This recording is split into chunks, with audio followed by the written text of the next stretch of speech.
Man, what's up, everybody? It's your boy, Mr. Do coming at y'all with another episode of Dropping Dimes with Mr. Do And today I'm going to talk about today's SEC East matchup. You had the number one ranked Georgia Bulldogs beating the Florida Gators 42-20 ahead of the epic showdown next Saturday with the Tennessee Volunteers.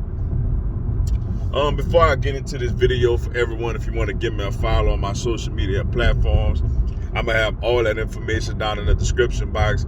May not always get a chance to respond to questions and comments on these videos, so feel free to DM me. Whenever I get a chance to, I'll get back at you. Come holler at your boy. Also, if you're a Madden 20 Madden player, don't matter what year it is, you're a Madden player on Xbox One, I'm going to have my Xbox One gamer tag down in the description box also. Wow, the game pretty much went how everybody expected it to go, man, including myself. Georgia jumps out to a big 28-3 lead. Brock Bowers, man. That tight end guy, like, that guy is like the next Rob Gronkowski to me, man. Like, it's been a while since I've seen, I don't think Kyle Pitts was very, very athletic, freakish athletically, but I don't think Kyle Pitts had this type of production like at Florida, man. Bowers, when you talk about speed, size, strength, I mean, the guy got a 73-yard rushing touchdown this season, man. Just a big time. Pitts, like I said, was freakishly athletic. But Bowers, man, is probably the most complete tight end that I've seen in college football, in a very, very long time, man. Just a big time player, man. God goes out there, does his thing. And, got a lucky bounce today, but caught it out there and took it another 70 plus yards, yo. The two-headed monster with McIntosh and Edwards running the ball. Defensively, like, they're not as dominant as they was last year with guys like Davis, Walker, and the Kobe Dean and all them. But this is still obviously led by Kirby Smart, a very, very solid defensive football team. And when you add all that in, you get the number one team in the country, man. 28-3 lead, really dominating the game. But I must say, man, shout out to Florida. Florida never folded. They forced some turnovers. They ran the ball well.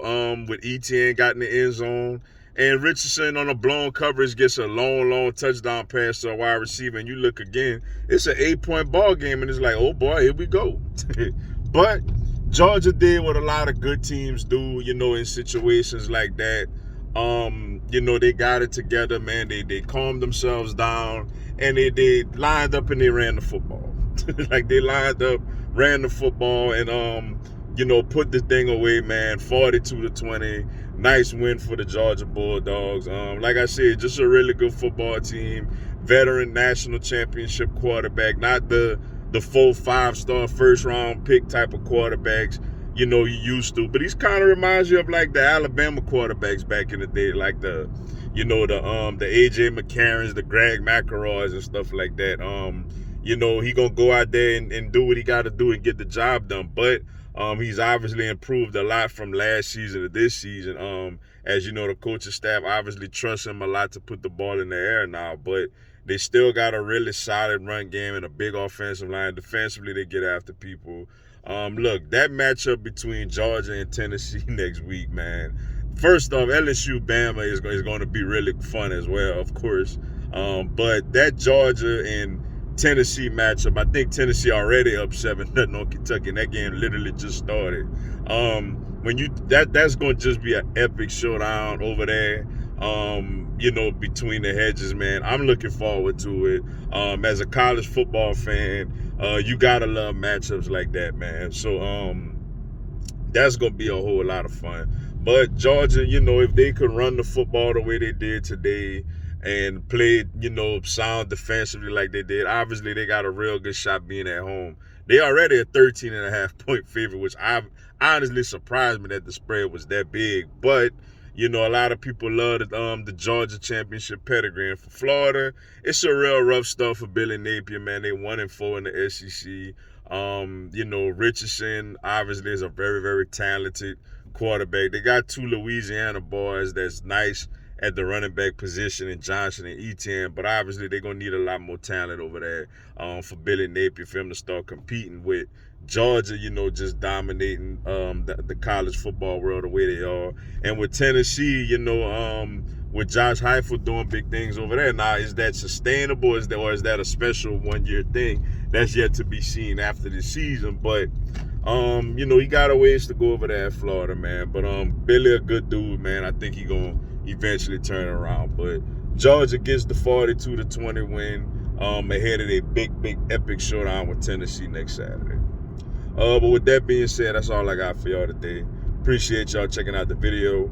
Hit the like button for your boy. Give me a subscribe. I'm going to have LSU, NCAA, and content of my other teams throughout the year. Y'all have a blessed one. Go Tigers.